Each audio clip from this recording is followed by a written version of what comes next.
Hello, my name is Ray. I would like to first say welcome to my channel. Second, I would like to say thank you so much for taking time out of your busy schedule, your busy day, your busy life, just to take a little time to spend with me here in my corner of YouTube land. If this is your first time here, I'd like to again say welcome, and I do hope that you will consider sticking around by subscribing and liking and commenting. This really does help my channel grow. If you are a regular subscriber, thank you so much for your continued support. It does not go unnoticed and it does not go unappreciated. So let's jump right into today's project. I have 3 of these really nice thick wooden plaques from the Dollar Tree, and I am just simply taking an emery board, or you can use sandpaper, and what I'm doing is going around all of these edges just to be sure that those rough edges are nice and smooth. I have noticed that when you paint wood and those rugged, ragged, rough edges are still there, it's even more noticeable through the paint. So again, I'm making sure that everything is nice and smooth. Once everything is smooth on all 3 of my plaques, I'm now going to come in with this silver lining chalk paint, and this is by Waverly. And I'm going to give all 3 of these plaques 2 nice coats. Now, I love using chalk paint because number 1, it gives great coverage. Number 2, it dries very fast. While I'm painting this, I'm making sure that I'm going to give it nice, even coats, but also making sure that I'm getting all down into the nooks and crannies of this wood. If you wanted to spray paint this, you could always do that as well. Actually, down in the comment section, please let me know, do you prefer to hand paint or do you prefer to spray paint?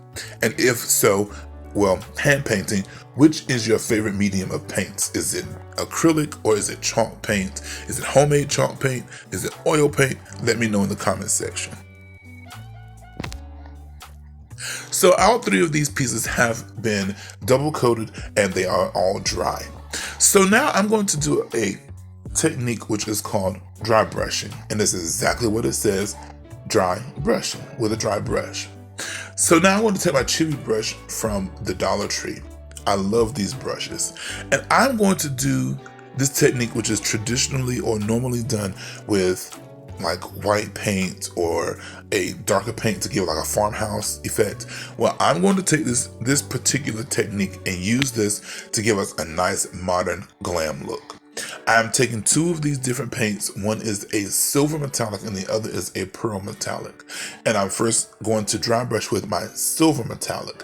And you will see that this is going to bring out that shine of the glamour, but it's still not going to be entirely too much.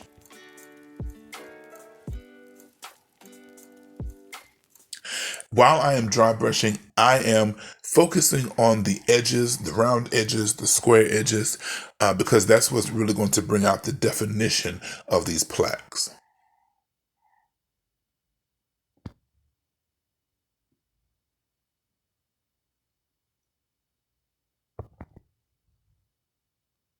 So once I have dry brushed with the silver acrylic paint, then I will come in with that pearlized acrylic paint. And this is really just going to take that shine and that sheen to the next level.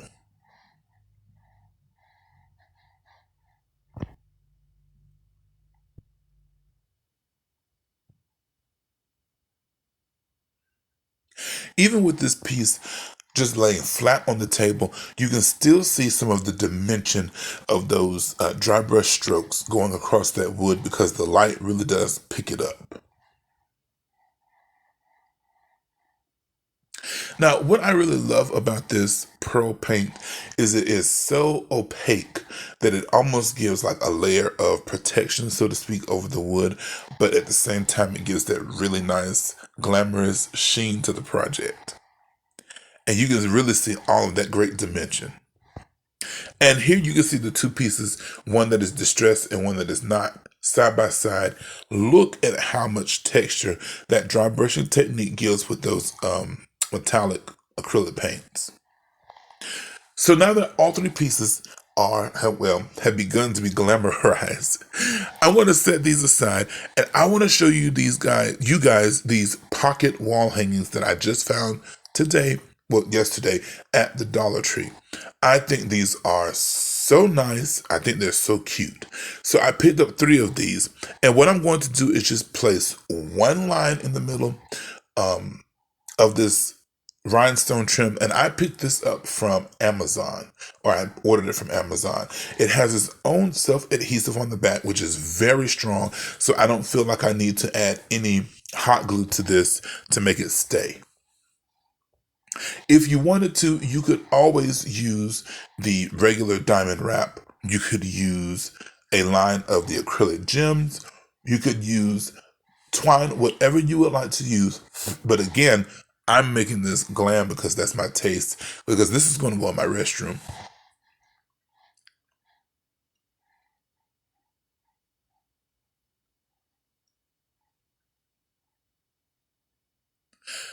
So I have my first one with my first wall pocket, and I have my placement of where I want my trim to go.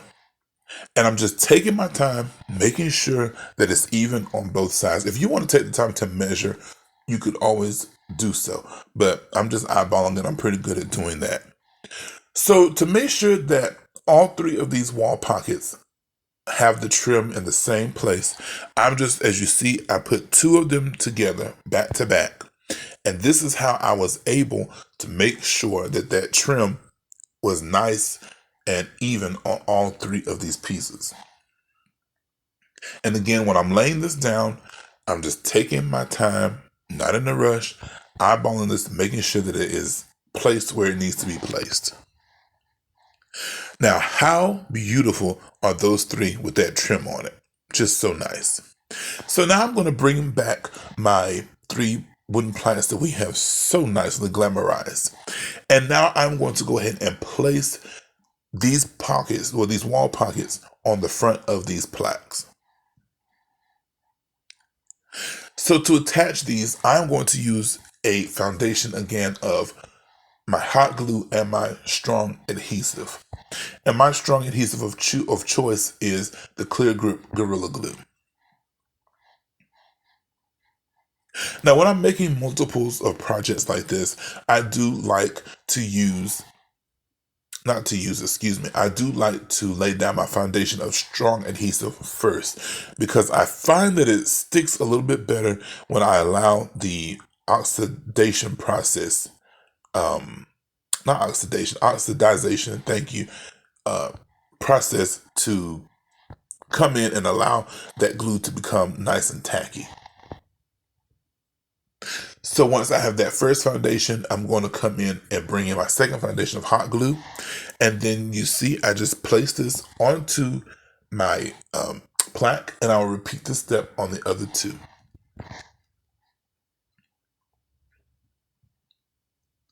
And again, to make sure that everything is nice and even, I am putting them side by side so that I can make sure that they're nice and level and that they're at least somewhat the same height.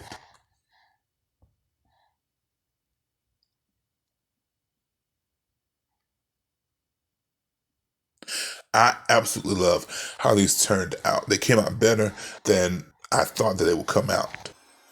Now with these wood pieces, if you wanted to add a layer of Mod Podge and glitter, you could so totally do that.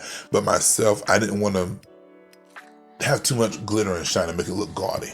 I want this to look glamorous, but still nice and clean. So now I'm going to add my wall hanging, which I should have done before I began painting, but I didn't.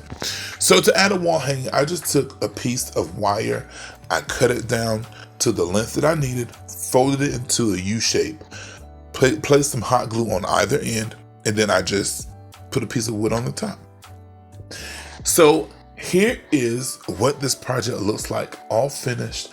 I have styled it with some beautiful faux greenery of my choosing, which is the succulents, also some eucalyptus. You guys, I absolutely love how this turned out. I love the sparkle of the rhinestone trim, but I love the clean simplicity of those beautiful white ceramic wall hangings. Well, I hope that you enjoyed today's video as much as I enjoyed it.